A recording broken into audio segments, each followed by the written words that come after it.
Hello, everybody. You're listening to the Big Chill Podcast. This is episode 338. Dr. Joe Rogan, MD.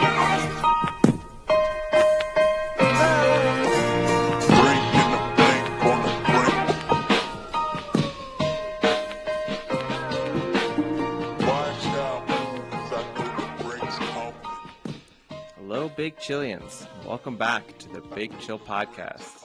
I'm Frank, joined as always with Sam and Eddie. Boys, how's it going? How was the weekend? Yeah, it was good. We saw each other a couple times. You know, it's always nice when some of the co-hosts of the podcast get to see each other in person. So that was pretty enjoyable. Is this just going to be a goading until I just randomly one weekend fly out just so I could say I've now seen you guys? Much, yeah. Pretty much. But no, I mean, the person who had the more interesting weekend was you. How was the Breeders' Cup? What was that like? Yeah, Breeders' Cup was a lot of fun. It's very different than European racing, I think, for the worse. But it was good to see really high-quality horse racing and some really good races. Did pretty well on the day. Ended up kind of just a little over even, but won 4 races. So to win 4 races on a day is always nice. Unfortunately, I had one big loss that kind of ruined most of the excitement. It would have walked away with a really, really nice day, but a 1-5 favorite on the track lost, which is discouraging. So yeah, that was interesting to see from me watching, because the on-track prices became a lot shorter for a lot of the favorites than the kind of UK market was at first. So, I mean, even Gamine was, who I think went off at 2-5, maybe something like that.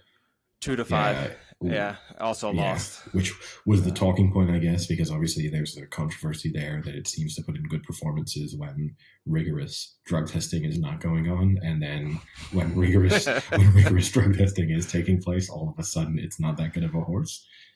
And it is a Bob Baffert horse, for those who don't know. Where Eddie's definitely hinting towards. I thought there were some enjoyable races. I watched pretty much everything on Saturday. I guess the thing that I found to be a little bit less interesting, and this is sometimes the sense I come away with US horse racing in general, is that a lot of races, if you're not up with the pace of the race, if you're not at the front, you have no chance. You don't see anything come from off the pace, and it just makes racing less interesting to me. You can basically know as they come around, and now in particular with Del Mar on the turf track, when they came around that final bend, it was so short small that you definitely had no chance. But even on other races, you kind of feel like, well, if my horse is 5 lengths back with a couple furlongs to go, it's over. But you have to be up with the pace. I find that a little bit less interesting, just from an overall sporting enjoyment. Is that just like US racing generally, though, right? Because in the UK, when you've got like the all weather, I know it's slightly different, but you've got like going around Lingfield, they'll like kind of fly on the outside, and it's kind of exciting right up to the end. Is that just US racing generally? Like, it doesn't matter about Del Mar; it could be anywhere.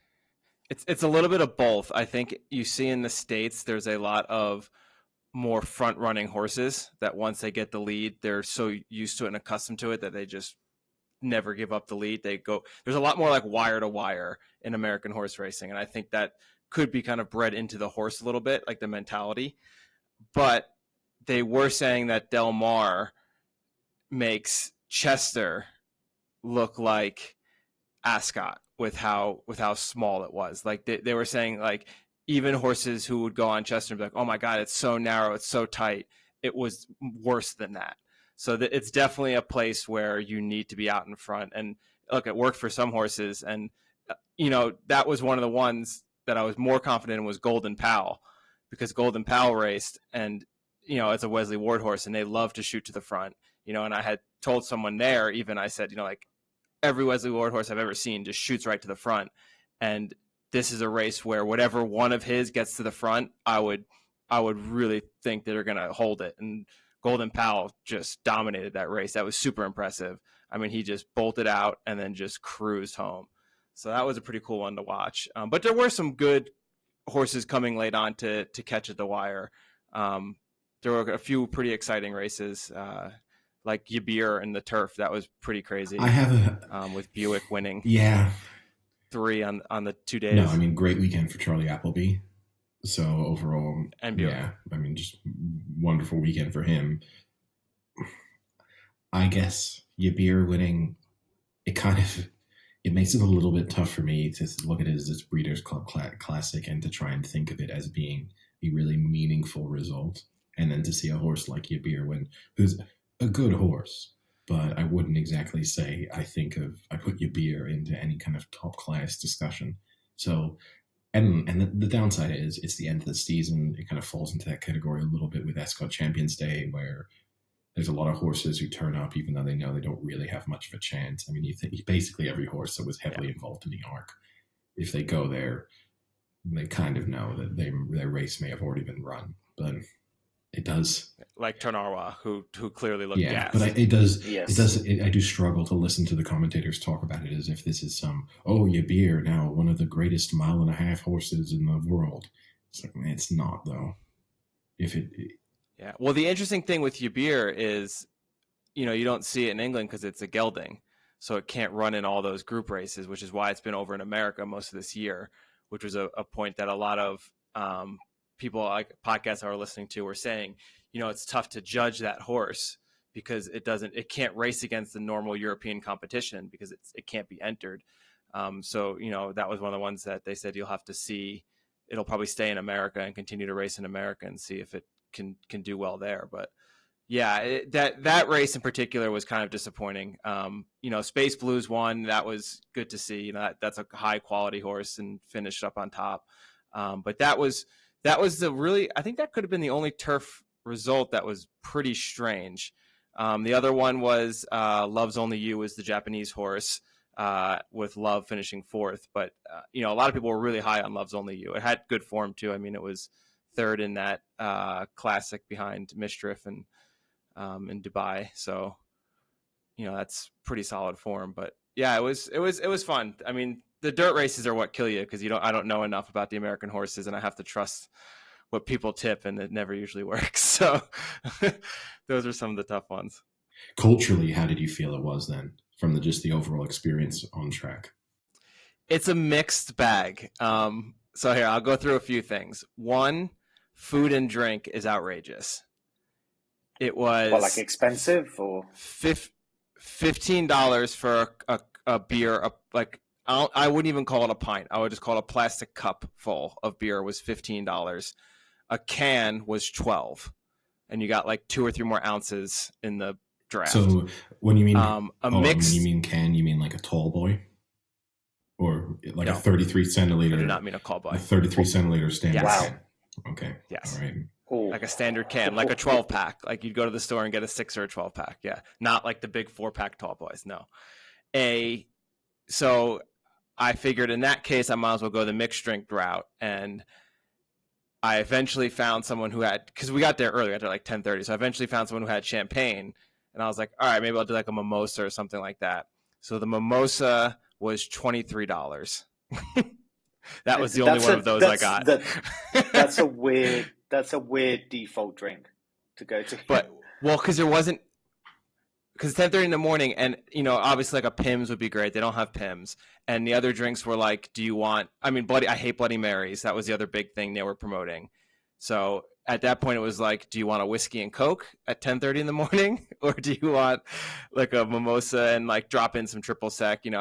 But I will say it was a full small bottle of champagne, so it was mostly champagne, which for the value I think was a little better than the beer.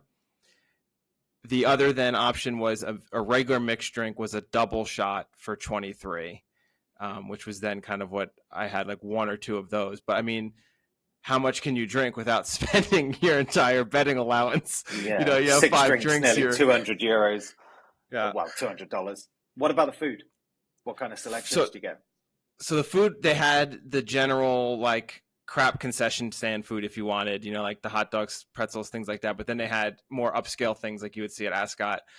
So one was they had like a slow cooked tri-tip steak that they cut up and had like real nice steak sandwiches.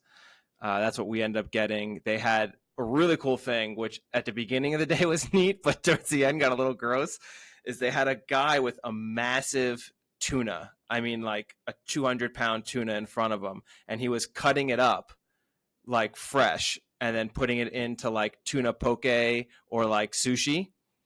And in the beginning of the day, I was like, wow, that's pretty cool. But then like 4 o'clock rolled around. I saw this guy cutting like the same fish. I'm just like, I don't know about this anymore. Just looking above the stall and there's seagulls kind of thing. Yeah. But there was, there was like artisanal homemade pizza, like nice little food, like nicer food trucks. So those were decent. The crowd is the strangest part, because general admission is $100, so it's not a cheap ticket. That's the cheapest you can go, is $100. The only thing I could think of is that if you get maybe a season pass to the Del Mar Racing, you get one of those tickets, because what you would see is people, let's say race goers like us, who think of it as a nice, fun event, got dressed up, were in the mood, excited. And then you had people that you would see on like a Wednesday in the betting shops in London. You know what I mean? Like, I sent you guys pictures. There was people in Crocs, in gym shorts. There was a guy with like a sleeveless like shirt, just like a plain white sleeveless shirt. It was strange to me that there would be a like family of 3 or 4 that was no way really interested in the Breeders' Cup experience, just there, but they were. So I didn't fully understand that, because I'd look at these people and I was telling Krista, did that family just spend $500 to come here in a t-shirt and shorts and watch 3 races and kind of just leave? No way. No, I couldn't imagine that to be I think you're the case. probably right that they're either for people who have some sort of season pass, and I bet you otherwise there's probably some membership schemes where if you're the kind of person who goes to some racing, or people who are going to racing or casinos regularly are getting comped tickets of some sort. Mm-hmm. So I'm sure that, these are not people spending $500 for their family to attend. It's probably more the type of person who just goes to the racetrack every weekend and is either part of some club that is then getting them discounted tickets, or, there's something there that is making that more affordable. The other thing I'll say is, if we were to go, it would have been definitely feasible to kind of do what we do and round up. So they didn't have picnic tables, they just had benches. And when we got there was, towards the furthest away from the finish line, there were still like over a dozen benches left, and you could have just kind of corralled some of them up and taken them over. People are like hawk seats. As soon as you got up, they would like jump in and steal your seat once the races kind of were going. But I mean, we could have done something similar, except you can't bring in alcohol. So that kind of dampens it a little. The only other thing I'll say that is, obviously I think is annoying with the American racing is no one bets really just a horse to win. So, but to me, it's difficult. I find I was putting on some exactas and trifectas with just a horse to win. But I feel like when you start betting like that, it takes away from just being able to watch the race and say, that's the horse I want to win, and to get excited when it wins. Because all that happens is you see the finish and you're like, okay, wait, I had the 2. Where was that 4? Where was the 6? Oh, was that the 6? Did it cross? Yeah. And it's like, this is too much. Like, that's not fun. It's not exciting. It's an insane amount of permutations. Like when we were at Longchamp, and you just hear these people in front of you saying, oh, I'll take 6, 4, and 3 in a combination, and then they do like 4 more combinations with 6 more different horses, and it's kind of like, so you've just taken the field in a multiple amount of ways, and then by the end of it you're looking at all of your betting slips thinking like, oh, have any of them actually landed, or where have I won? It takes like 10 minutes for you to understand. I think once you go above a forecast, so just to the first and second, and if you want to do a reverse forecast, so in any order, I think once you go above that, you're then in a situation where the complicated nature of your bet is going to reduce your ability to appreciate the race itself. Because it's just impossible to be watching most races and keeping an eye on the 3 horses. In a national hunt race, like a jumps race, that might be more doable because you have much more time to kind of process usually, and you have a better sense of, okay, there's maybe only 5 horses involved in the finish, going towards the final fence or something, you'd have a better sense of, okay, all 3 of mine are up there, I've got a chance. But in a flat race where in the final furlong to 2 furlongs, the race is really developing and you might have a mass of 15 horses and you're trying to pick out, okay, which order are they in? Oh no, the one I had second has just finished third, and so I haven't enjoyed the race as much. I think if you do have any interest in enjoying the race for racing's sake, it's just not the kind of bet you should be placing. Yeah, and I mean, other than that, it was fun. The only issue was leaving. So we got there. We were originally going to you can take the train from San Diego downtown up, and then there's a little shuttle bus that takes you over to the track. But we didn't make the train time, so we like whatever. We'll just Uber, and it was $34 to Uber to the track, so it wasn't that bad. It was worth it. But then coming back, we bet the last race and I won the last race. So obviously I had to stay and cash out, which takes some time. And then it was just everyone exiting How long the does track. that take? It was the last race How long of does the that day take in the US? to cash out. So the race ended and then I jumped in line. And then 5 minutes after the race ended, it was official. And then it moves through pretty quick. Okay. Not too bad. It's not bad. Not bad. No, it was quick. It's pretty quick. And I guess you got a little lucky because it was a pretty straightforward race. There wasn't a photo finish. There wasn't a controversy.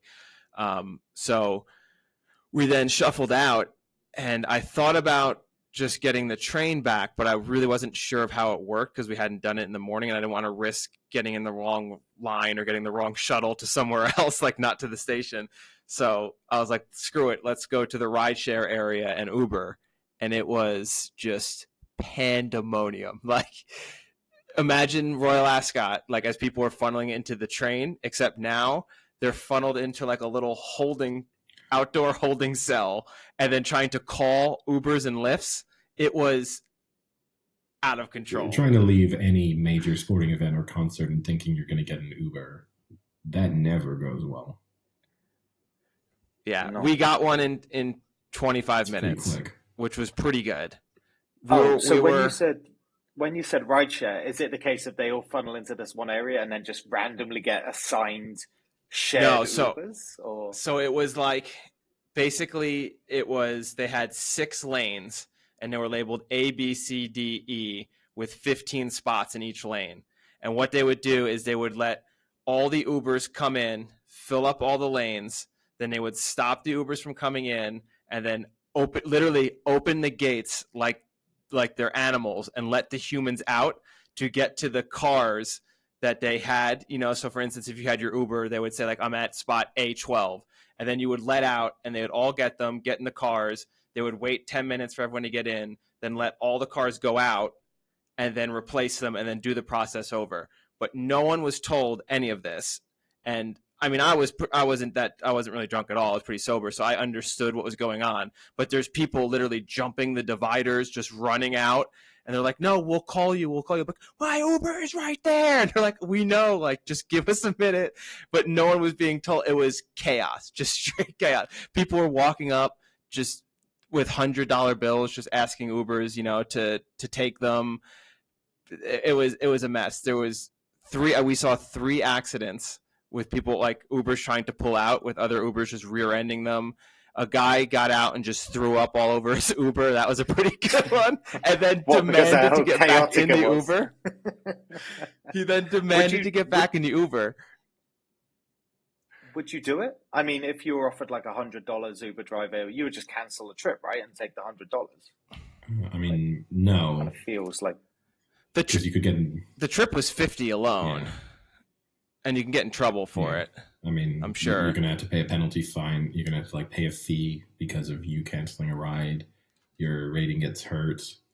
On top of it, you have no idea who this person is. So from a security standpoint, you've just allowed someone into your car there's no insurance coverage at that point. If you can then get into an accident, like, no.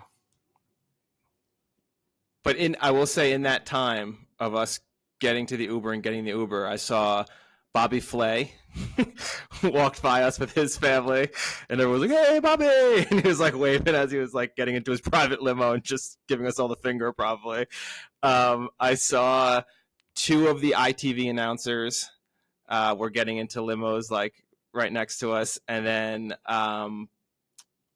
the owners of the Japanese horse, only because the guy had on a crazy hat. I remember it was like a bright red velvet hat. Purple. Yeah, okay, yeah, purple hat. velvet Sorry, hat, yeah. They were all leaving, so it was pretty funny. You got to see like all these other people leaving in private limos to the side, and then just like animals, people being hoarded into these little spots for the. I mean, I guess the argument share. there would be, if you plan that better and you know it, how much does it cost to get a limo? And probably not much. Yeah, so not much more. So, and especially if there are then 3 or 4 of you, that's probably just, if you're going in the future, you're like, let's just book limos, because that's going to be way more straightforward than anything else. For sure. But overall, I think it was fun. The only downside, we've talked about this a little bit, is it's just a long day. So it starts at race 4 and it goes to race 11 or 12. So there's a lot of races, and you kind of have to get there early to begin with. And the races aren't every 30 minutes; they're every 40 minutes. And then the last one is, I think, 50 minutes in between. So it's, it starts to add up after a while. We were at the track for 8 hours. Yeah, and if you're not in a group, but definitely would do it again. If you're not winning, and if you're not with a bunch of people who really enjoy horse racing, it's a long day. Other people tend to tire of the experience after a couple of hours, and I mean that just every time you're with people who said, like, I get it now. I've seen horses. I've done this. I've seen 4 or 5 races. I get it. I'm betting a couple bucks a race. I'm not going to win millions. I don't really know. Why can't we just go to a normal bar at this point and not spend this amount on drinks and not? But no, that sounds like fun. That's better. I've already told you, each of you, kind of separately, but I guess my only story from the weekend, I had a real standoff on Friday. I was in my office. I went to go into the bathroom and had a colleague of mine I started to have a conversation outside, and I really didn't want to speak to them at the time. So I decided that I would just do the easiest thing, which was to just sit in there and wait for them to leave. And I proceeded to be stuck in the bathroom then for 55 minutes while I waited for them to go. It felt like I was in an episode of Curb Your Enthusiasm as I just sat there waiting, and I was trying to process, like, obviously the longer I waited, the worse it got. Because, how did you know they were still there? I could hear them talking. Because, so to give you the image, this is not like... So could they hear you shitting? No, I wasn't doing it. The whole point is... Did you have to then fake shitting? Yeah, no, I mean, really just upset, awful. Oh, Eddie's still going. How do you know? I can hear him. Yeah, you've just got this opposite, like, tennis match of conversation going. But no, they hadn't seen me enter, and then basically there's a situation. These are not like stalls. This is them in a hallway and me in the bathroom that feeds onto that hallway. And there is a coffee machine directly outside. So they were just using the coffee machine and standing there. But yeah, I mean, I was willing at that point to miss meetings. I got to the point where I realized there was a meeting coming up in sort of 15 minutes. And in my mind at that moment, I made the decision that I was not losing this game of chicken under any circumstances. So if I was going to have to message people and say, for some reason, I cannot attend this meeting, I was going to have to do that. So you didn't think to join on your mobile and just say, ignore the background noise? Well, it was an in-person meeting, so that would have been a little bit tough. Oh, that would have been awkward. Yeah.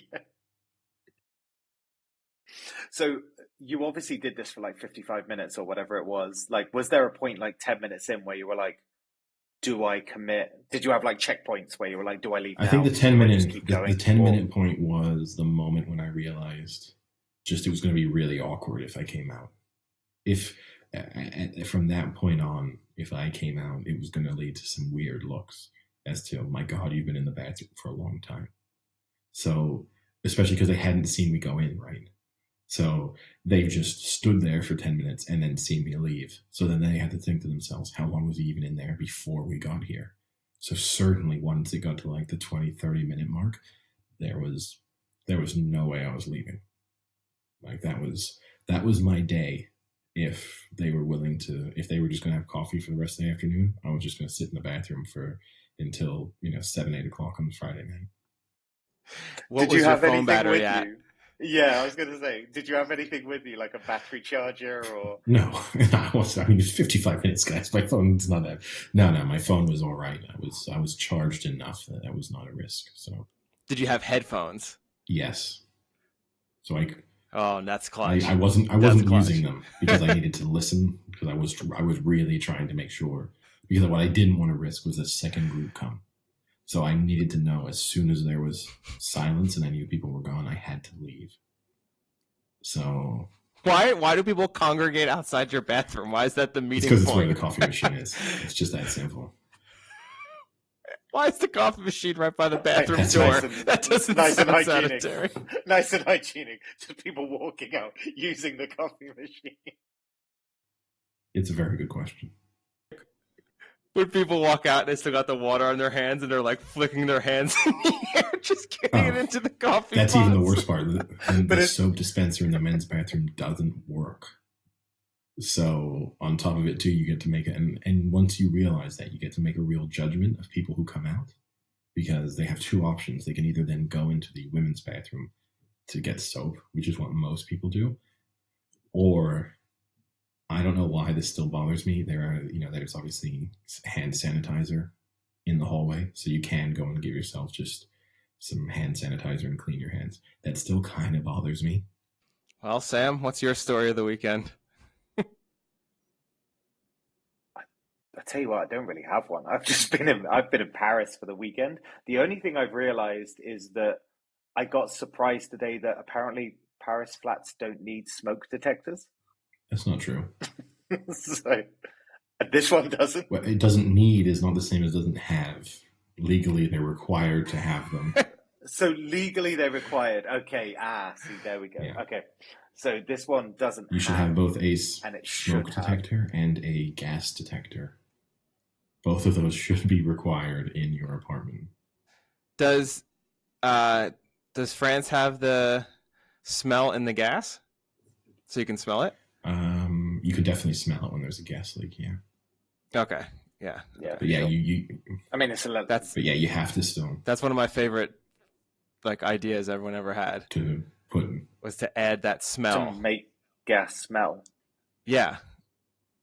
Gas doesn't smell naturally. They add that smell in so that way you can detect it. That's an awesome idea. What a great idea. But your favorite? That's your favorite idea? I think that's a pretty ingenious idea. You know how many times that's probably saved someone's life? Sam, what's your favorite idea? You're being very critical of Frank's favorite idea here. What's your favorite? Yeah. I'm just thinking that's a pretty great invention. I don't know, something fun like candy floss. That's a fun idea. Hold on. You're saying that candy floss was a better idea than something that saves people's lives. No, I'm not saying it's better. I'm saying it's a fun he didn't idea. Say this is. He says it's a fun idea. He didn't say it was a fun idea. Man.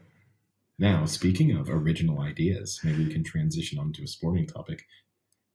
We obviously covered Aaron Rodgers' vaccination status and his COVID positive test. He, because he doesn't have a major platform and there's no way for him to express himself without mainstream, should I say lamestream media just shutting him up and changing the narrative. Woke media. Yeah, he went on the Pat McAfee podcast, which he makes an appearance on, I think, every Tuesday anyway, and used that as an opportunity to explain his position.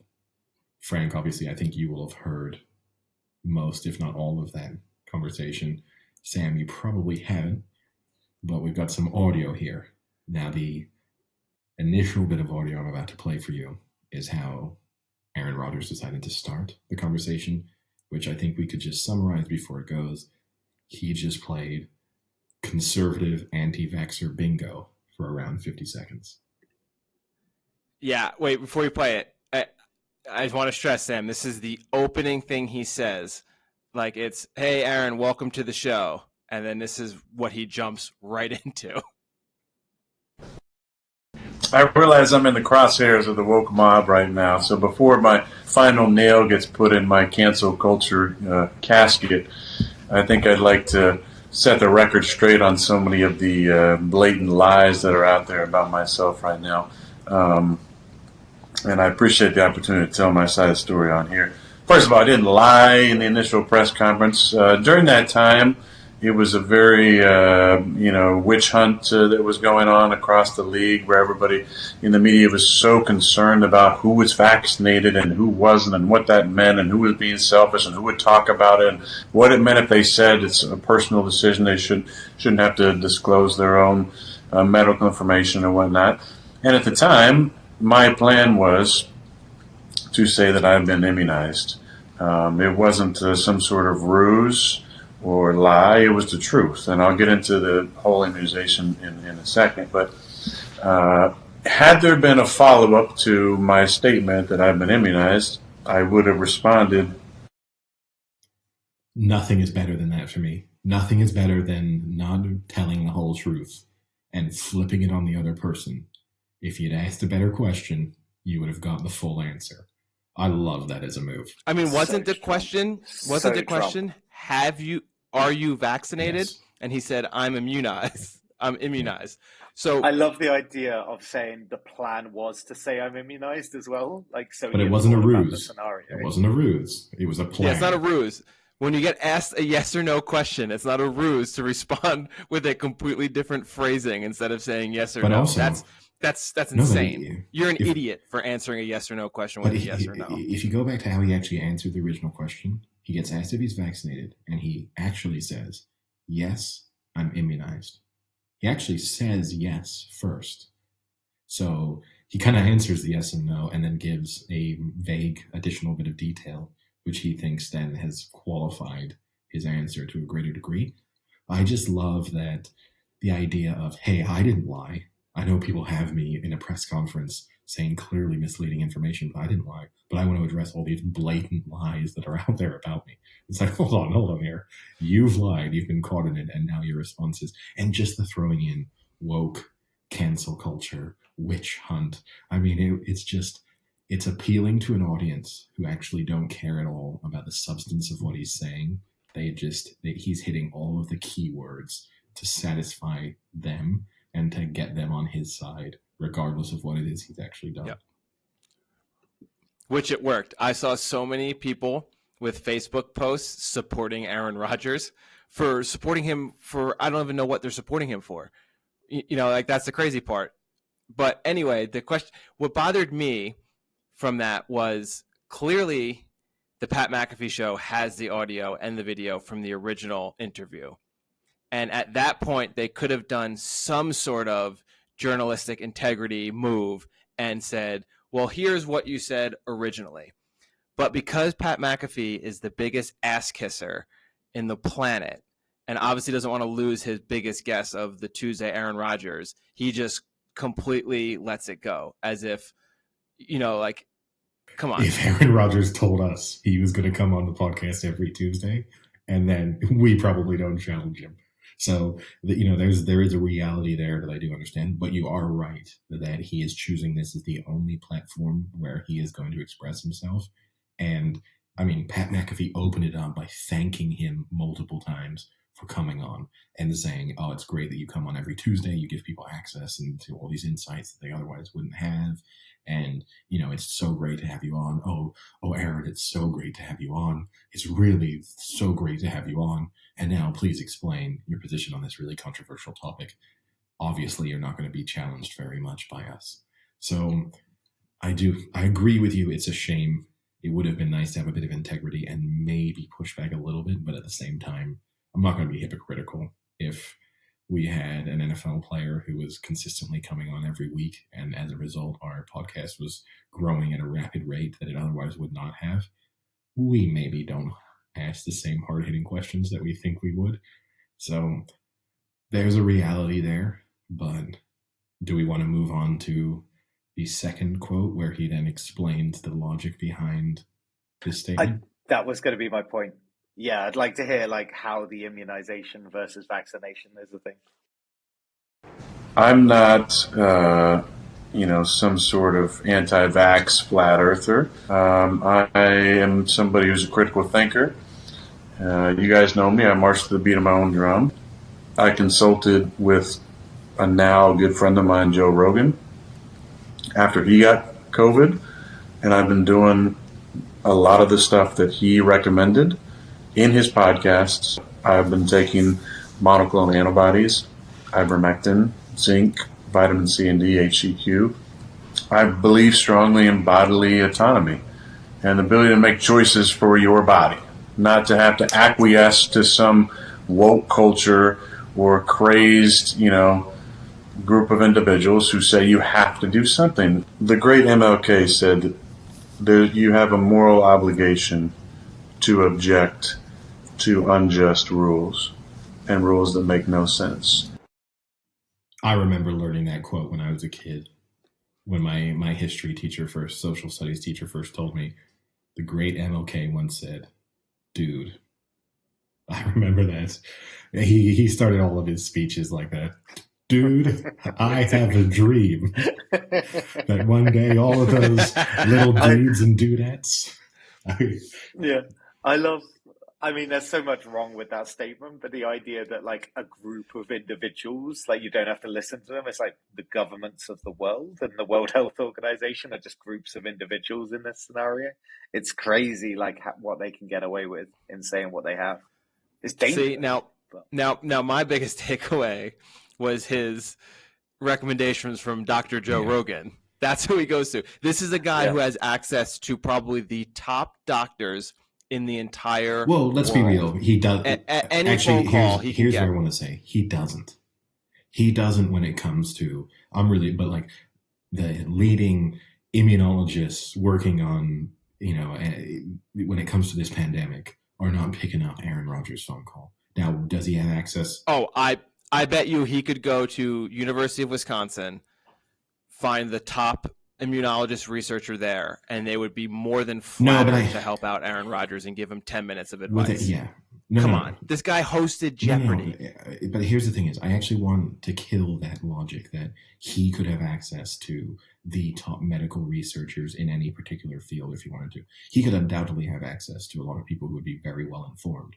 But it's not as if the way from your scientific research, it's not as if you're at the beck and call of every celebrity who wants to call you up and go, hey, I just want to have some more information. I know you're the leading researcher in this. Can I just waste 15 minutes of your time?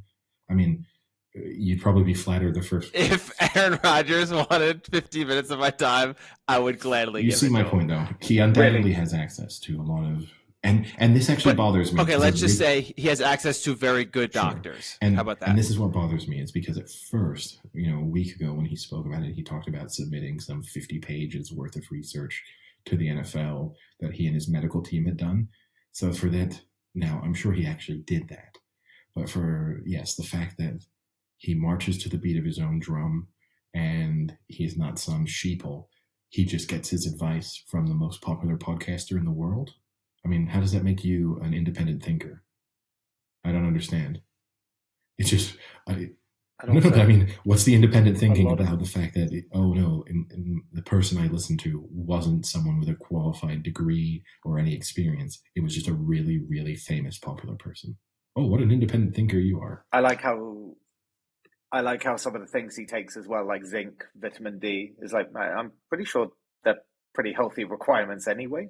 Like, I'm not sure they're going to change much or challenge much about your body. But also the thing I find difficult there is when Joe Rogan spoke out about the drugs and the things that he had taken, he was specifically talking about having tested positive for COVID and what he took in order to minimize the effects of the virus. He didn't speak about... Now, he has come out and said he himself is not vaccinated, but he wasn't speaking about it from the standpoint of that he was somehow immunized. He was just saying, hey, look,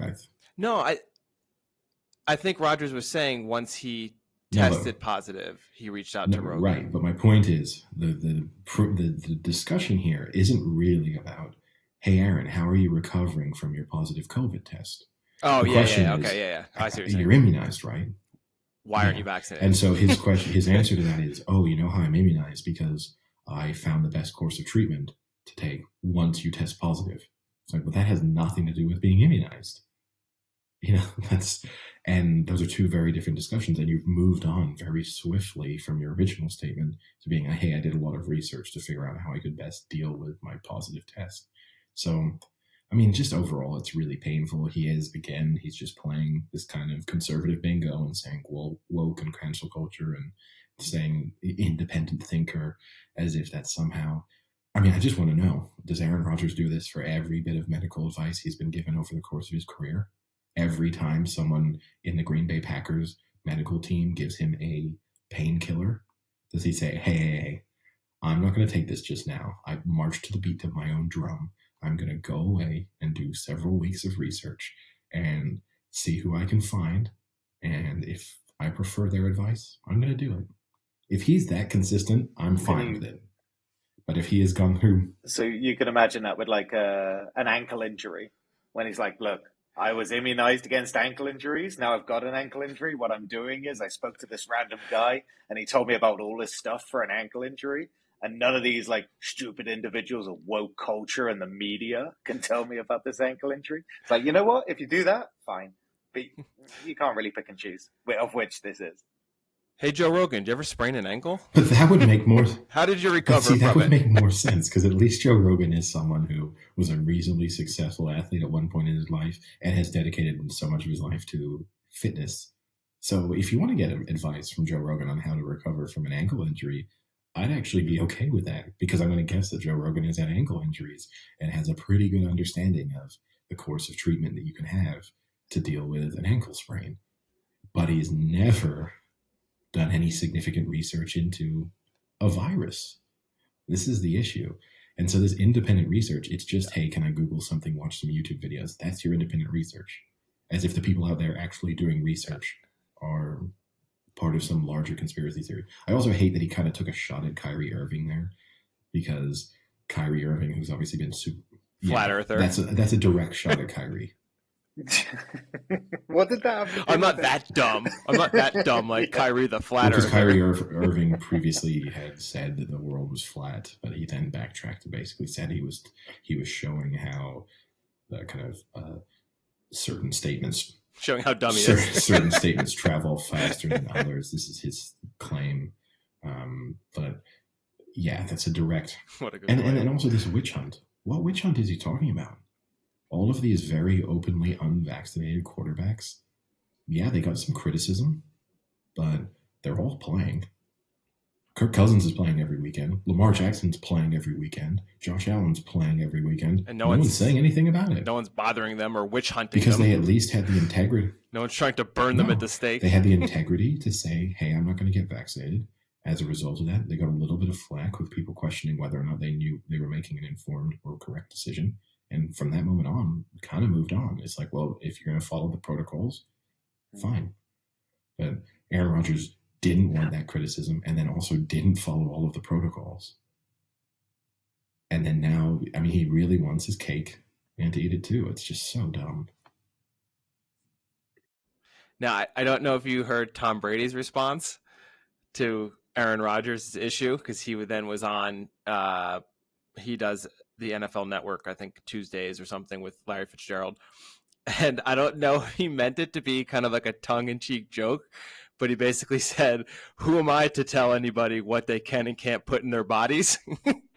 And like, I don't know if he meant it, but then like, all I could think about was like the crazy shit he does for TB12. And I think he was saying it a little bit as a joke, because he chuckled a little to it. So I thought that was kind of funny from him.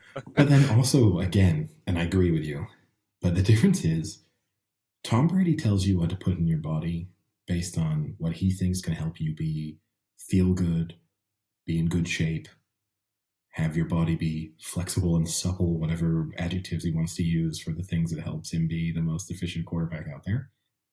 He gets to speak about that from a high degree of experience. He puts in a lot of effort. He is performing as a, professional athlete in one of the most challenging positions in any sport in the world in his mid-40s.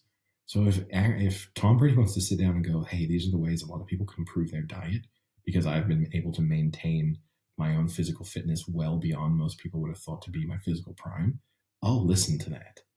Whether or not I think some of it's stupid, like when he's telling you not to eat strawberries, that's another thing altogether.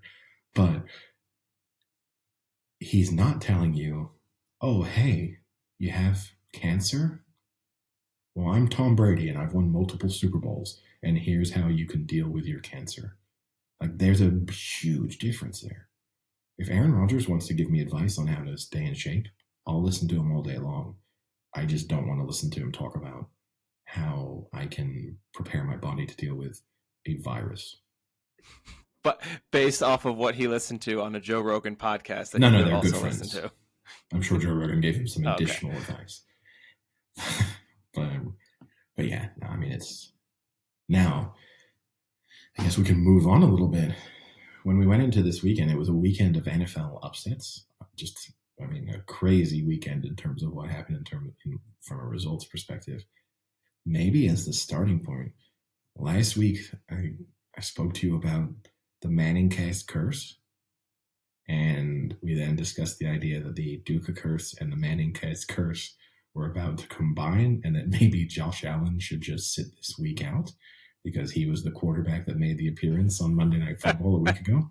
It looks like Josh Allen kind of took our advice and sat the week out, but he did actually walk onto the field. Well, depends which Josh Allen, right? Because Jaguars linebacker had a great time. But the Josh Yes, Allen yeah. for the Buffalo Bills who appeared on Monday Night Football. That Manning cast curse at this point, I'm not going to say it's a real thing because I don't really believe in curses, but it is an impressive sequence of events. Yeah. So for those who don't know kind of what Eddie's running through is every week the Manning cast has their Monday Night Football on ESPN2, and they bring in NFL players who either already played or aren't playing usually that week and talk to them. So in week 1, they talked to Russell Wilson, and then they lost to the Titans next week. He also talked to Travis Kelce that week. They then lost to the Ravens that week, and that was that 36-35 loss with the fumble that probably might have actually changed the Chiefs' seasons had they won that game. Who knows? Then next week was Rob Gronkowski. They then lost to the Rams, one of the only losses for the Bucs. Then the next week was Matthew Stafford. They then lost to the Cardinals. That's their only loss, right? Or no, because they've now lost to the Titans. And then they didn't do it for a while, and then they came back in week 7 and talked to Tom Brady, who then lost 36-27 to the Saints. And then in week 8, they talked to Josh Allen, and the following week he lost to the Jaguars 9-6. I saw that was the 10th largest upset in NFL history against the spread as well. Yeah, and like the third highest since 2000 or something like that. Or like the 4th highest on the road since like 1966. Like it was a crazy, like Eddie's mentioned, it was a crazy week of upsets. Yeah, no, I mean, and obviously we spent a lot of time talking about survivor pools. I know, Frank, didn't go well for you. The Bills were your selection.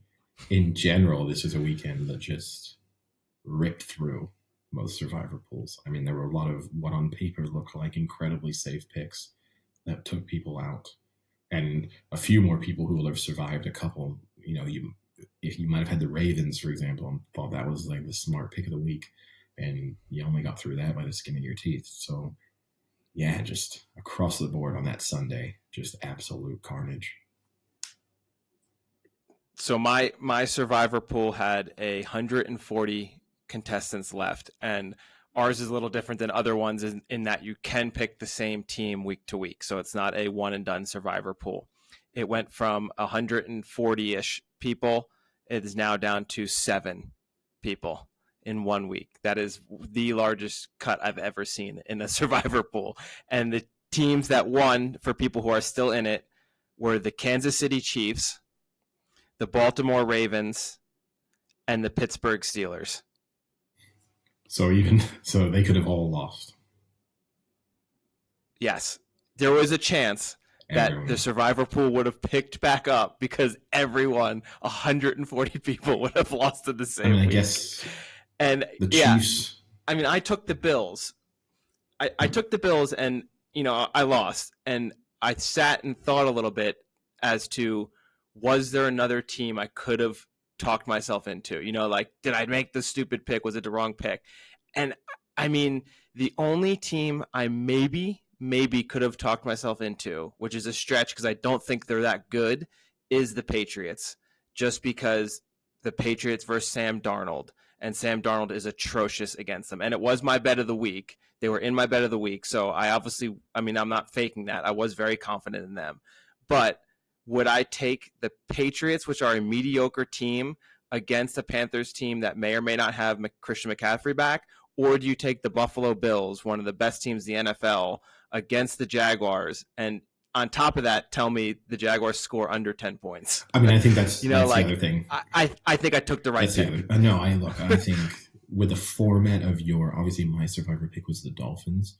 I've yet to use the Bills, but that's because I'm trying to save the Bills to the back end of the season, and in the sense, not that I thought they were going to lose to the Jags.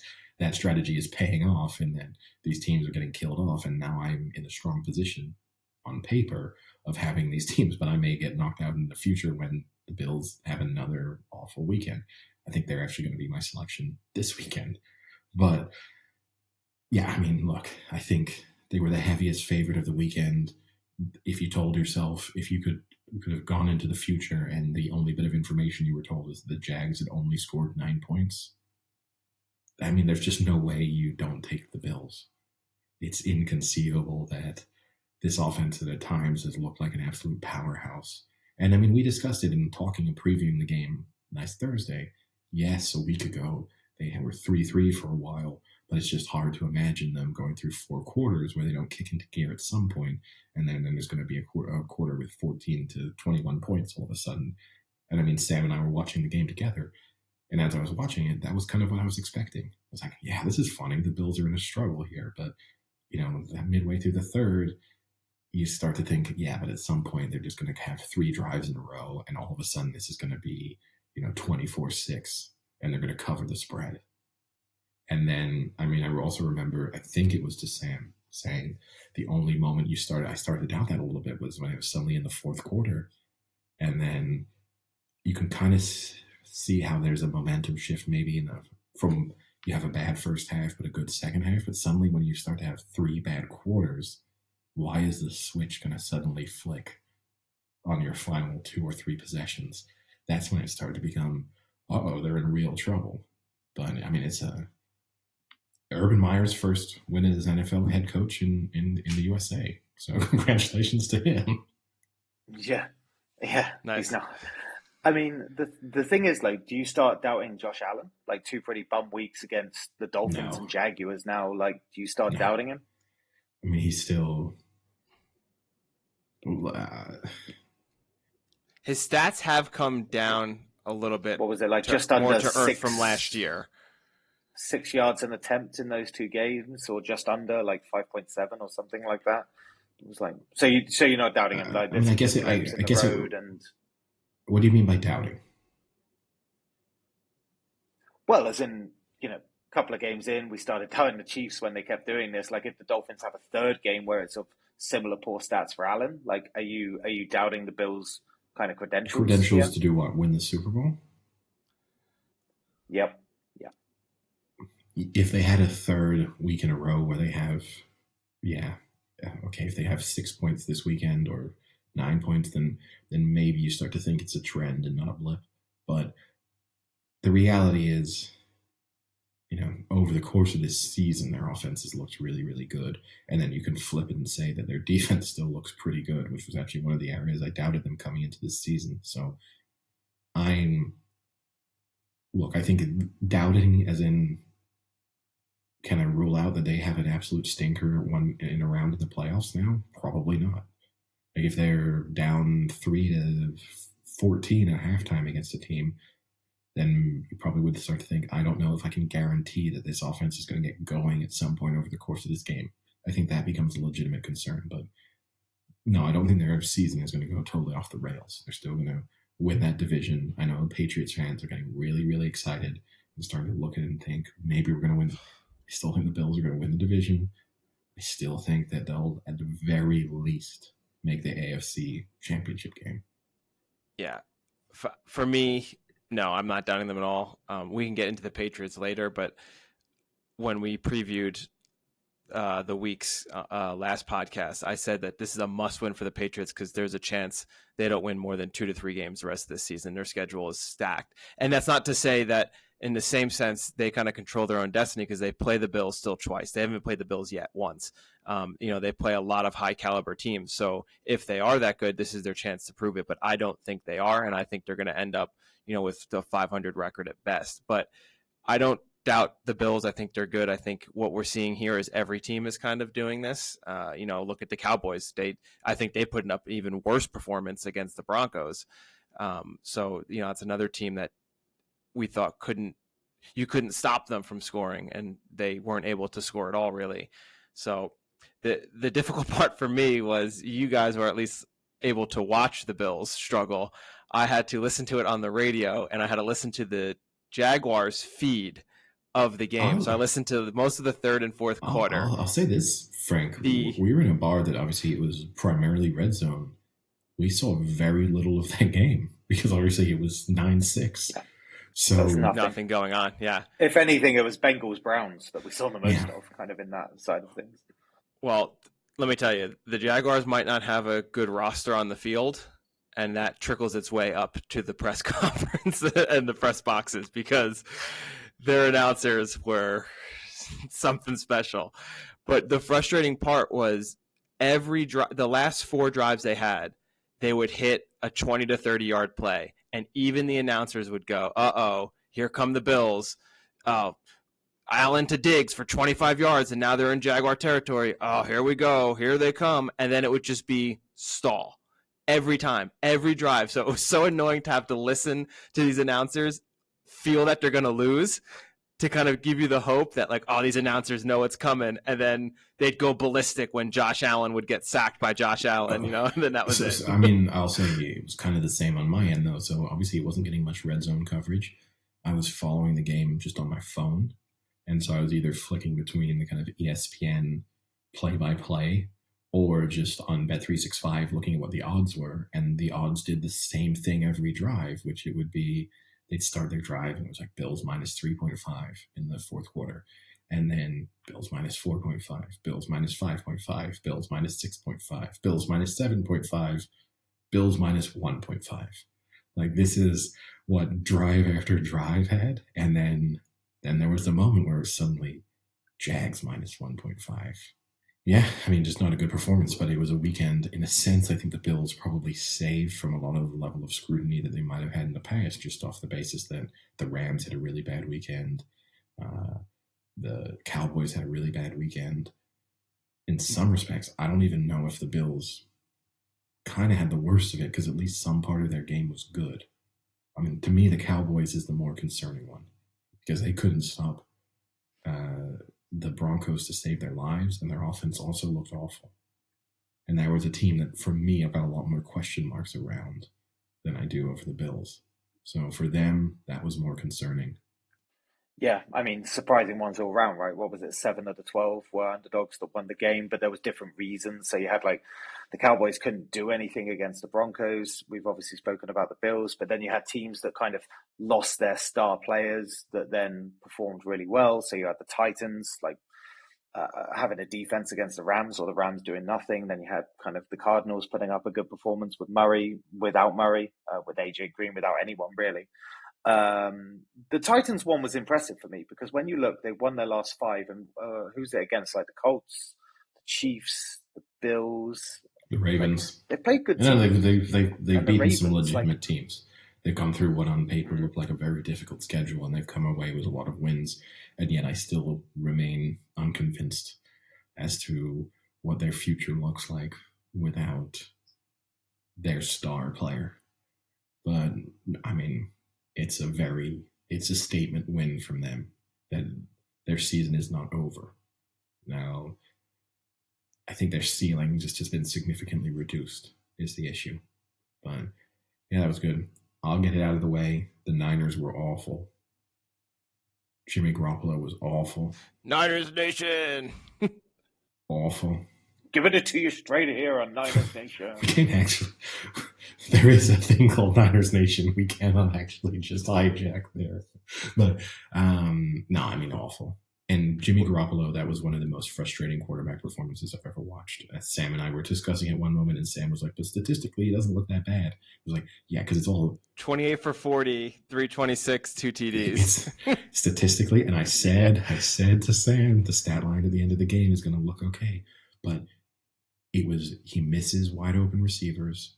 It's all screens and checkdowns and hitting people on slants. If you've got them 3rd and 12, I think the biggest frustrating thing, and I can't move on from this now, he is the reverse of almost every good quarterback in the NFL, which is the more time he has in the pocket, the worse the outcome is. They need to get pressure on him, allow pressure to get to him instantly, because basically, when he's moving through his progressions, he is unable to go from one receiver to the next. First of all, he just stares down the receiver that he's going to go to. So, I mean, if you're on the defense, you must know from the line of scrimmage, oh, this one's going to Kittle, because his eyes never leave the receiver he wants to throw to first. Second of all, he's just unable to work through that. So even when you see him suddenly getting 3 or 4 seconds in the pocket, it's not as if he's able to look at the field and see where people are getting open. And he is clearly often making his mind up, which is why I guess the only time he's kind of efficient is on things like screens, because that is a very predetermined decision of there's no alternative here. I have to go with the screen. I have to hit the running back coming out in the flat. I don't have a choice because this play is just purely designed for this. And I got no options.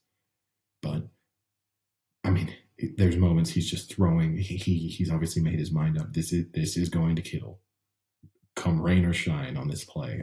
If Kittle can be in triple coverage and he is just throwing that thing in Kittle's direction and hoping that his receiver makes a good play.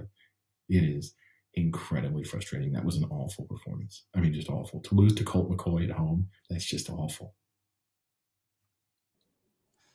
Posted pretty good stats himself, didn't he, Colt McCoy? But I mean, the thing with the 49ers, right? They're only one spot outside of the. Oh, that's the worst thing. They're probably going to make the playoffs. They're probably one win out of the playoffs, right? And then they play. They are not going to make the playoffs. They're 3 and 5. Divisional against the Rams, right? But they're 3 and 5. I think they will make the playoffs. No, they haven't won their division against the Rams. They're 0-3 in their division. No. They're playing the Rams next. Well, they're going to lose then. Oh, so they'll be 3 and 6. Okay, we'll do that. We'll run it through. There's no way they're going to win. Okay, let's run through it. Okay, go ahead. We're spending so much time on a 3-win team here, a trash garbage team. And then they play the Jags. What is it? Okay, maybe a win. That is a win. I'll give you a win. They then play the Vikings, which I think they'll lose, but Loss. It's impossible to know with the Vikings. They then play the Seahawks. The question here is, will Russell Wilson be back? Because that's December 6th. And OBJ. If Russell Wilson isn't back, that's a win. So we've now got them 2 I'll give you a win. You have 2 wins. They then play the Bengals. Probably a loss, but Loss. Which version of the Bengals are turning up? They then play the Falcons. I'd say that's a win. Falcons are hot. They then play. All right, I'll give you a win. Okay. Okay, so 3. Wait. You're gonna rip on the Falcons, who have 4 wins. The Falcons are 4-4. They have a better record than the Niners already. Yeah, I'm not ripping on them. I'm just saying I think that the Niners will beat them. I'm not trying to roast the Falcons right now. I'm just saying I think the Niners beat them. They then play the Titans. Now, loss. Probably a loss, but loss. Stop. Loss. Okay. They then play the Texans. That's a win. Okay. They then play the Rams in the final game of the season, which the interesting thing would be here. Do the Rams have anything to play for? That might be a great time to have their second game of the season against the Rams, because they could just be sitting everyone. Because depending on... No, but... Maybe, but the way the Cardinals are playing, though, too. Yeah, but we have to see. I mean, that's a big swing. Because right, the first seed now is the only one that gets a bye. I don't disagree with you. I'm just saying there's a possibility that they have the number 1 seed locked up, or they have another team has the number 1 seed locked up, and they've got no reason to play. That they know going into that game, or the 2 seed, or the 3 seed, or the whatever it is, there is every chance that you are playing against the Rams' second string there. So, I mean, like in their, 7 remaining games, it's not inconceivable for me that they go 4-3. 8. 8 remaining games? No, 9. 9 remaining games. 9 remaining games. 9. So they could go 5-4 from those 9 games. And I think that might get them into the playoffs with how just congested the NFC is. I think you're looking at a 7-10 team. I'm not saying they're good. Don't get me wrong. I'm just telling you, I don't want them to make the playoffs. They got no first rounder, so it doesn't really matter from a pick standpoint. I do not want to watch the Niners just get absolutely demolished in the opening weekend of the NFL playoffs. Wild card weekend at the moment has the prospect of the Niners being what the Texans have been in years past, of just they're turning up and you're like, oh, they're going to lose by 25 points, but we got to go through this. Now, Eddie, the Titans have the 5-game win streak, which is the longest in the NFL currently. Do you know who sits at second in win streaks in the NFL right now? So I was trying to think of,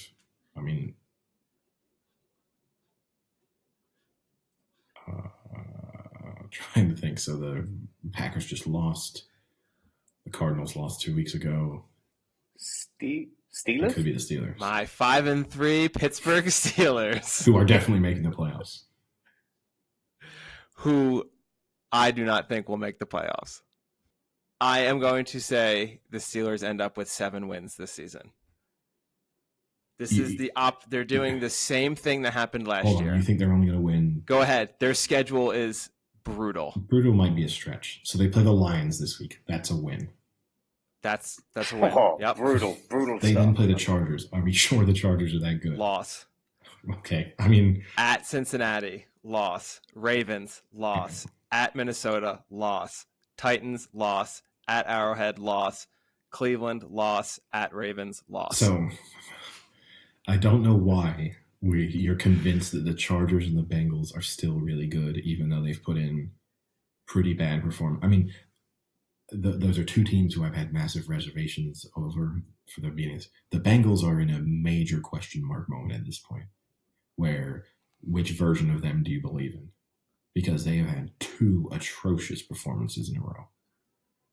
And the concerns that you had coming into the season about, for example, their inability to protect Burrow and just how you don't think that TJ Watt is watching all of the game tape of recent Cincinnati Bengals games and thinking, I might get 9 sacks. Hey, at least the Bengals score. You seem to be okay with the Bills with 2 losses. They didn't get blown out. I love when we gag up on Eddie with outrageous claims. And he takes the bait every time. But look, okay, let me give you. I want to give you a realistic question. I'll give you a realistic question. Yeah. Who wins the AFC North? So Baltimore right now is 6-2. Steelers are 5-3. Browns are 5-4, and the Bengals are 5-4. The Ravens win. The Ravens. Does anyone? How many make the playoffs out of that division? 3. I think the Browns, the Steelers, and the Ravens are all making the playoffs. I think, and this isn't me trying to push Sam's buttons. This isn't me trying to have a hot take. I think the Bengals are done. I think they had their nice sequence of performances. I think we're maybe overreacting a little bit to their performance against the Ravens. So I actually think it's the reverse, where their standout performance kind of lasts in your mind a little bit more, how good they were in that one game. But I think the reality is the problems that they had coming into the season are very obvious now. And I just can't see, given how strong that division is. I'm not saying that they're a terrible team, but given how strong that division is, I think they're going to lose a lot more games than they win. Well, the interesting thing about the AFC, right, is you've got the AFC West, where all of them are above 500 at the moment. So there's a lot of Sam, there's only 2 teams in the AFC under 500 in the entire AFC. Yeah, it's insane. Because they all beat each other. What is that? Jaguars, Texans? Yeah. That's crazy. the Jets. strength No, and and the depth with Dolphins and the AFC. Oh Jets. yeah, okay, And the four Dolphins. teams. That's it in the AFC. I think under 500. I mean, they all beat each other and they all get a few wins and they all beat the odd NFC team.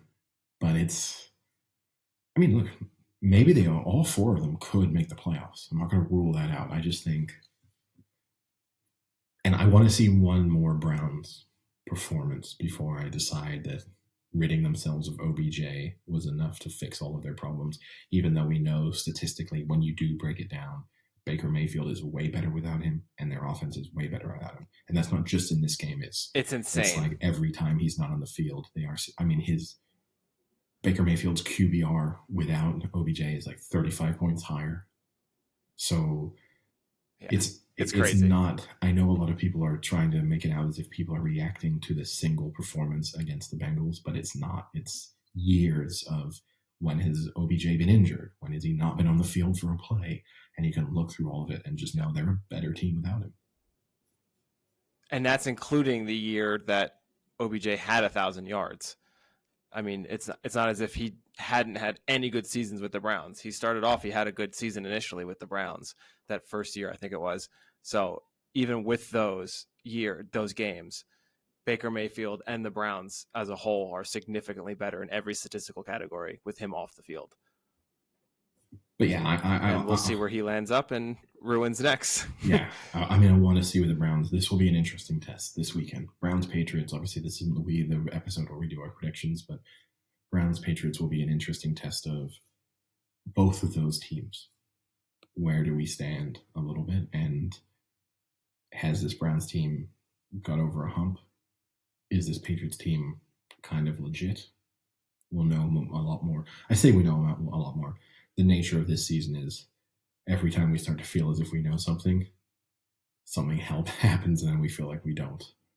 So the only team really, in a sense, that's offered any real consistency is the Packers, minus week 1 and minus this weekend without Aaron Rodgers. I mean, in some respects, they are the team I feel most confident about, which is a shame because I really, really, really, really do not want Aaron Rodgers to win the Super Bowl this year. Yeah, I guess that wrapped up an eventful weekend in the NFL. It was. I'll just give an update because my Survivor pool just came in. There are only 80 people left in my Survivor now. Wow.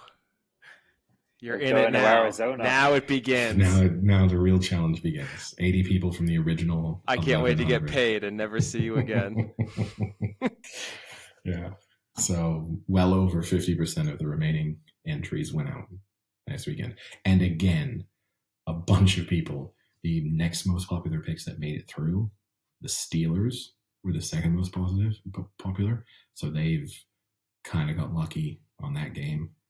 I mean, I guess we haven't discussed that at all. A lot of people are trying to imply that game was fixed. And we spoke about this at the beginning of the season with just the rise in popularity of gambling in the U.S., that you're opening yourselves up to this possibility that games will be fixed in the future.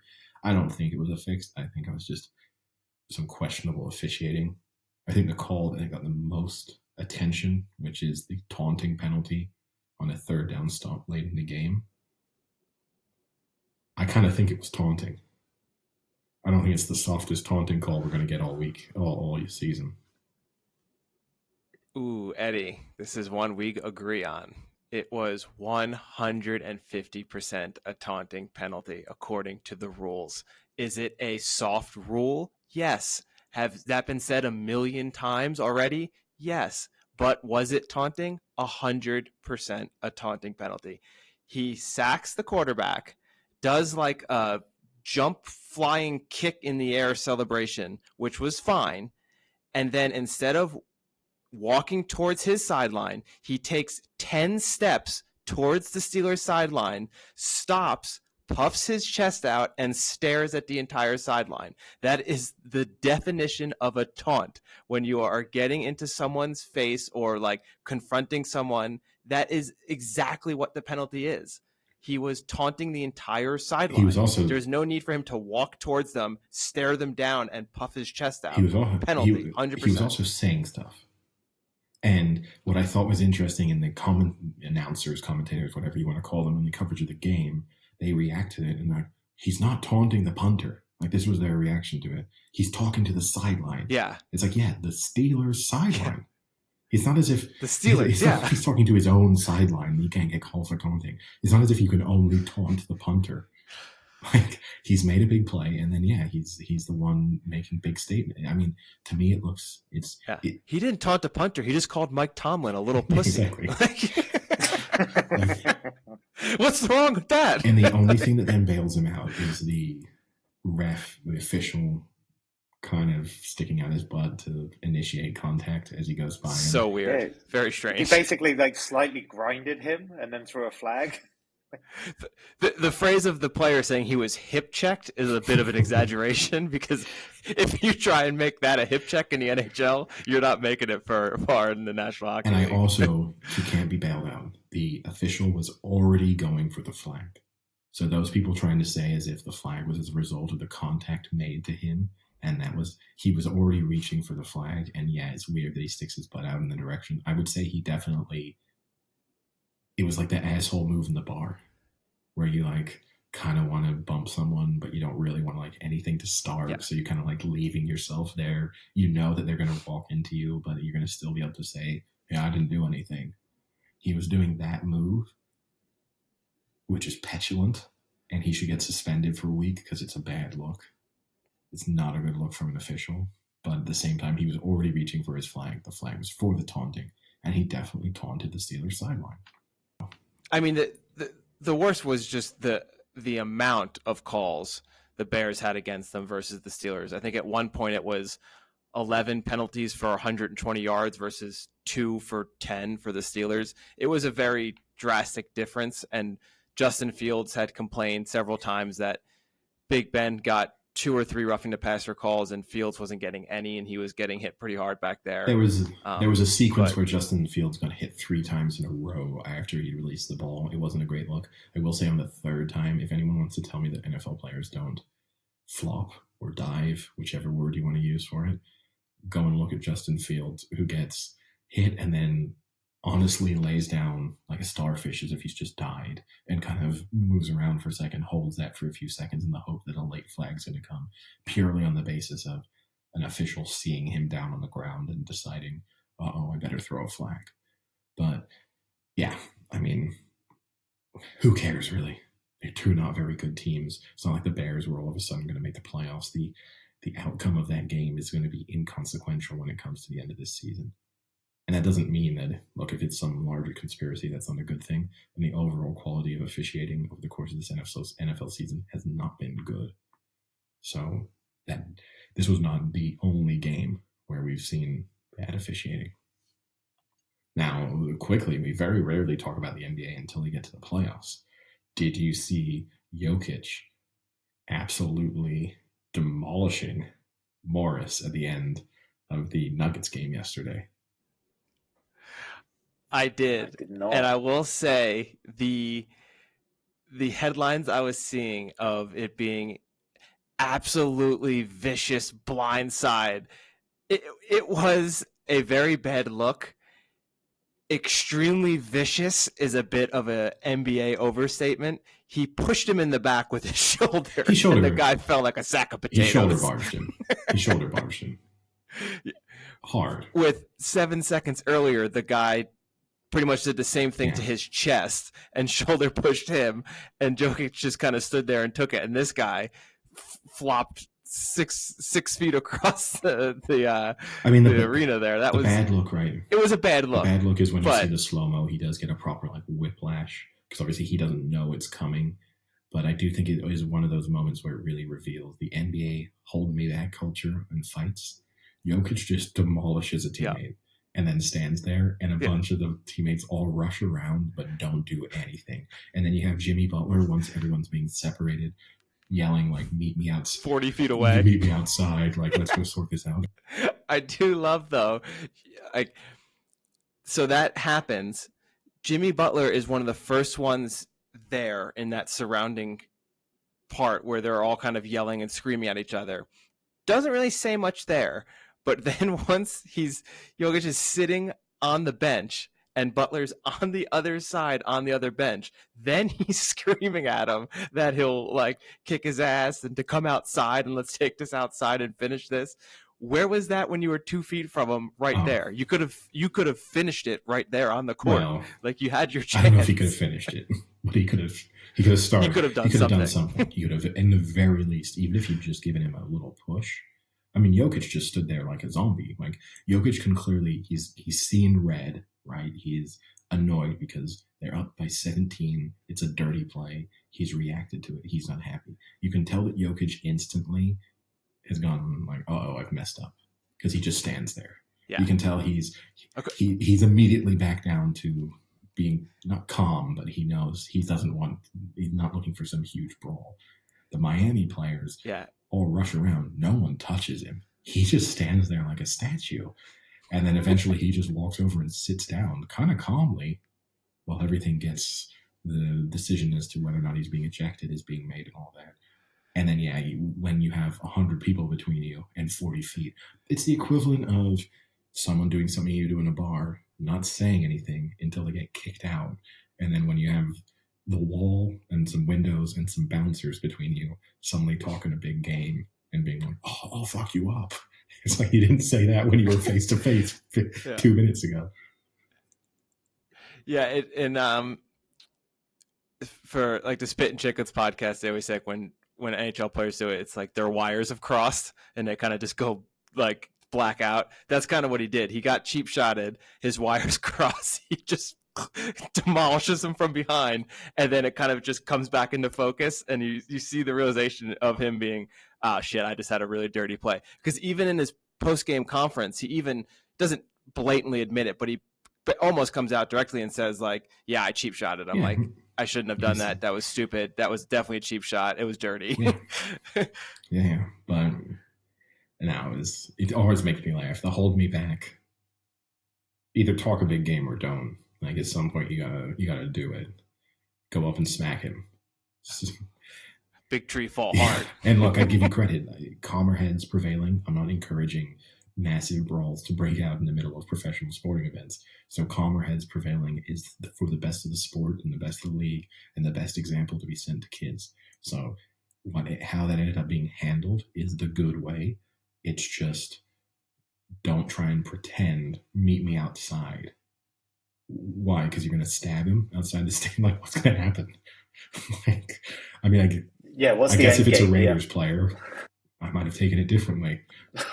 But I'll just drive really fast. This is more a reference. No, he's talking about Arnett. Yeah. Oh, yeah, I know the update. Just one or the other. Who picked up 4 different guns throughout his house and told a person on, was it TikTok, that he would kill them? 5 minutes away? With 4 different weapons. Yeah. No, I liked... Not a joking matter, it's not. But it's the just... only thing that made... It's just outrageous. The video itself is just it's outrageous. And from a guy who's had several problems already in a very short NFL career. He has 2 ongoing lawsuits. One for a car crash that he was responsible for, which obviously not on a rug scale, more of a fender bender, and also for spitting on a valet, I think, outside of a... Ooh, it wasn't a fender bender. Well, you know what I mean. He totaled the other car. I know, but obviously in the context of car crashes we've seen Raiders players involved in over the past few days, don't want to make it out that he was also, that it was... But I liked that you had the statement from the Raiders GM, which was, this was a difficult decision, but unfortunately we've had to release him. What was the difficult decision? The guy has picked up multiple weapons over the course of a video and threatened to kill a guy on multiple occasions. It's like if he had only picked up 3 guns, no, we'll keep him. He's clearly not following through with the threat. But 4? Yeah. And look, if the video had just been him insulting a random guy on the internet and saying, oh, you're 5 minutes away, come to my house and I'll kill you.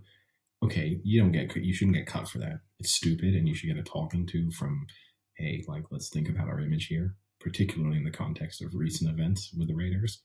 But the fact that he's just walking, I mean, those guns are just, it's not like he's planned this video out, right? It's not choreographed. He's just like walking a couple steps. Here's another gun. Walking a couple more steps, and here's another gun. It's like, so is he just, his house is just littered with like guns throughout the day at all times? I can't help but feel like if you were going to rob him, now you know where multiple guns are, and I feel like it's going to be more of a benefit for the attacker. Sam, I just want to say, I'm not robbing that guy. Sam, I think you watched too many Jason Bourne movies to think you can strategically outmaneuver 4 different guns if you know where they are on the premise. What's that? The Equalizer. The accountant. The Equalizer. That video, the one with Denzel Washington, where he always like starts his watch before he gets into a fight, and he's like timing it to see how long it takes. I just imagine that Sam is just outside the window getting ready to burst in. Starts his this gun, this AK, 15 seconds. Yeah, he started like plotting out his mind. You see the kind of beautiful mind moment where he's tracking all the numbers and stuff and trying to work it out, and then starts it, kicks in the door, immediately shot. Just done. just all the numbers, like planned it perfectly. Kick in the door, just leg going through the door. I was shot I'll the make leg. this clear. I did not see that video and think, that looks like a guy I want to rob. That was the opposite. That guy's exposed himself now. not that I'm going to say that guns are a real deterrent for house invasions and RVs. But in this instance, they were for me. But so these past few weeks have brought up the question: was taking this franchise to Las Vegas a bad move? Doesn't look, or would have this happened in Oakland regardless? So certain aspects of this could have definitely happened in Oakland, right? It's not as if they moved from the safest area of the United States to Las Vegas, but definitely when you talk about a city in which people staying out late, drinking too much, partying too hard, you've put people into probably the worst possible environment. The temptation levels there to misbehave are so high. And yeah, you can do that in any city, but definitely the whole sort of ethos of Vegas, the reason it exists, is for people to make bad decisions. And so putting young people with lots of money in that environment, so people who are very likely to make bad decisions, it's probably not the best place. But I mean, like, let's not pretend. There have been people in playing for NFL franchises all over the place, doing pretty awful things and ruining the reputation of themselves in the league for years and years and years. So it's not as if up until this moment, NFL players were super well behaved, and it's only because there's a team in Vegas that bad things have started to happen. Now, one final talking point, maybe. A weekend of sackings in the Premier League. I think only one of them deserves any real attention, which is at Norwich, where Daniel Farke, I'm never entirely certain on how we're supposed to. No, you got it. Was sacked after they finally won a match. I don't know. The idea that they could go through this horrifically long winless/losing streak, and then the breaking point was them actually winning a match, is so bizarre to me. Whether the agreement there, who knows? I don't know. I'd be interested to see if any more details come out. Maybe there was some sort of agreement of, we don't want you to leave with having had with this sort of losing streak on your resume. We're going to give you a chance to get this win, and then let's part ways, because this is clearly not working. And that maybe is a semi-decent thing to do on behalf of the Norwich ownership. It's just a very, very weird thing that finally they've won a game. An important one, too, against Brentford, a team who are being dragged back into the relegation fight. So you could say that Norwich kind of had a glimmer of hope, and then you said, see ya. Yeah, it's a strange time to do it, unless they already organised someone very quickly, but they probably already would have hired them by now if they already knew who was taking the race. The other argument you can make is it's the international break now. So if you are going to go through a change of manager, it is also very good timing, because there's no match, It gives you a little bit of time to sort out all those details. Players are away, so if a manager comes in next weekend, he'll get all the players. I mean, not that Norwich are exactly littered with internationals, but they still have their fair share. It will allow you to prepare for that next match a little bit better than you would if you sacked him on a Saturday and you have another match on the Wednesday. Yeah, and there's also with the managers that have been sacked recently, there's not that feeling that there's going to be this kind of roulette between them, right? You know, like Muniz at Watford, Bruce, Santo or Nuno, like Farke. It doesn't feel like they're just going to go to the other clubs. You know, like Newcastle have already signed Eddie Howe, who wasn't attached to a club. Villa are already talking about. I think Roberto Martinez has already been considered, as well as Gerrard.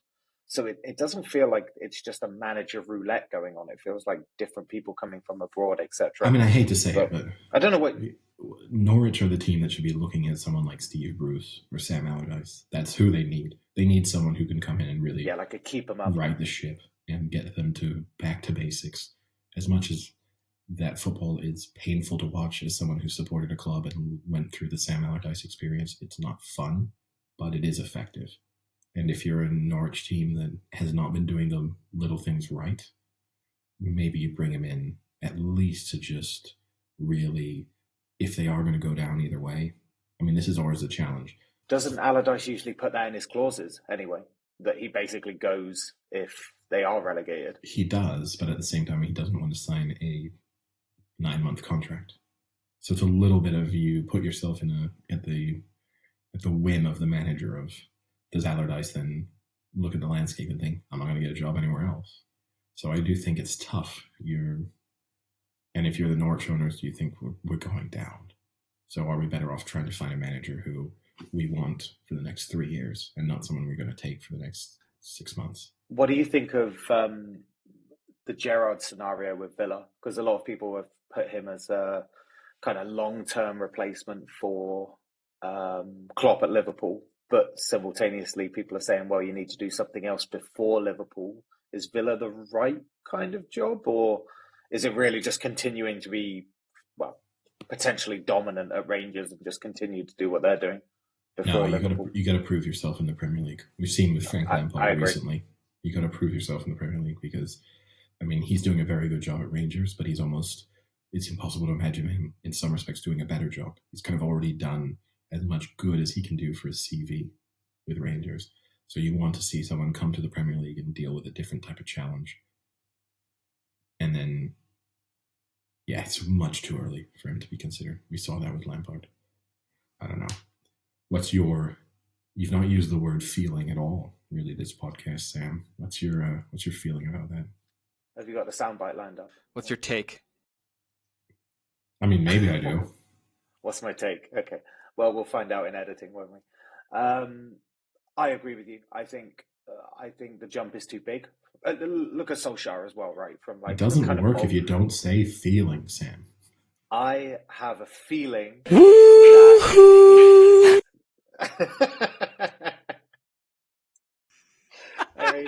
hate being like so obviously goaded and yet knowing it's coming. And yet still being like, damn, it's happened.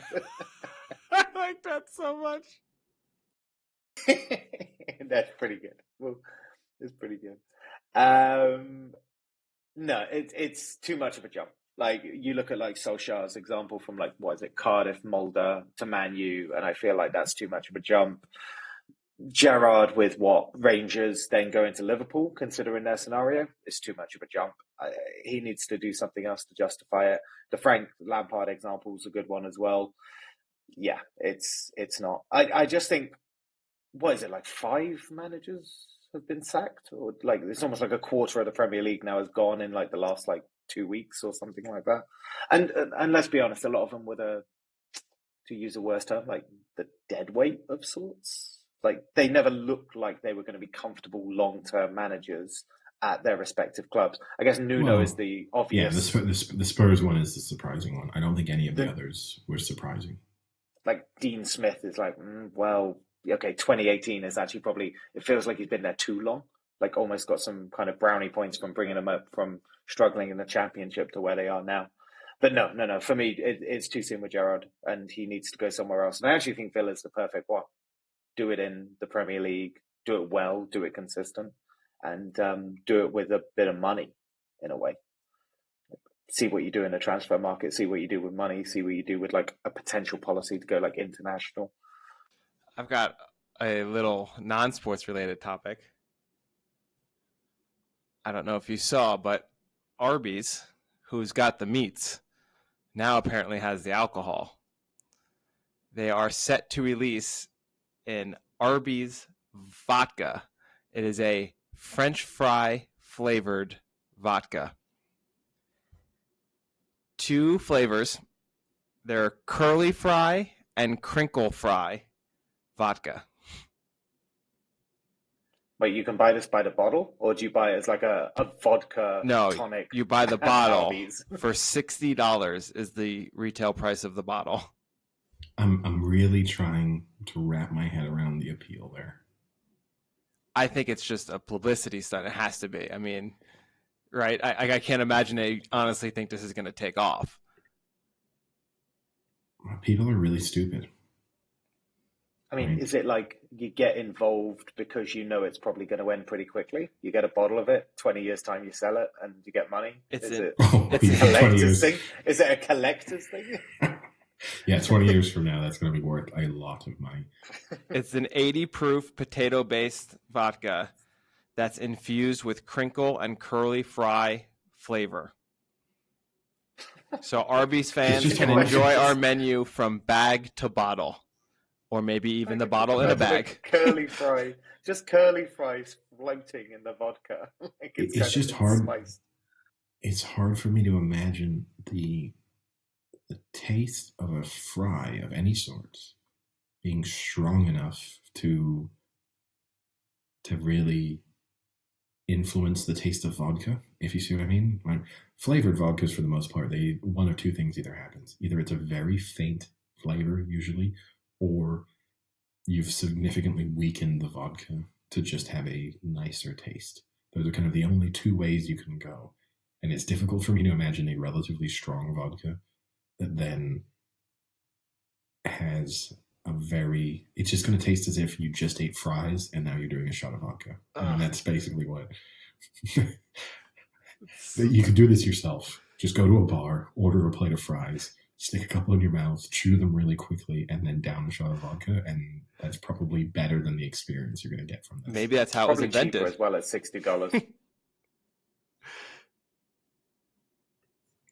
Wouldn't surprise me. But yeah, that's... Maybe our great friends at Arby's can send us over a bottle to try, and we can review it on the podcast. I'll push for it. We'll see. We'll see. We might have some interesting news coming in the future regarding some sponsorship, but Arby's is not one of them. We don't got the meats for sandwiches? Yeah, not yet. All right. Well, I guess with that, I'll talk to you boys next podcast to hear your picks for Week 10 of the NFL. See ya. Cheerio.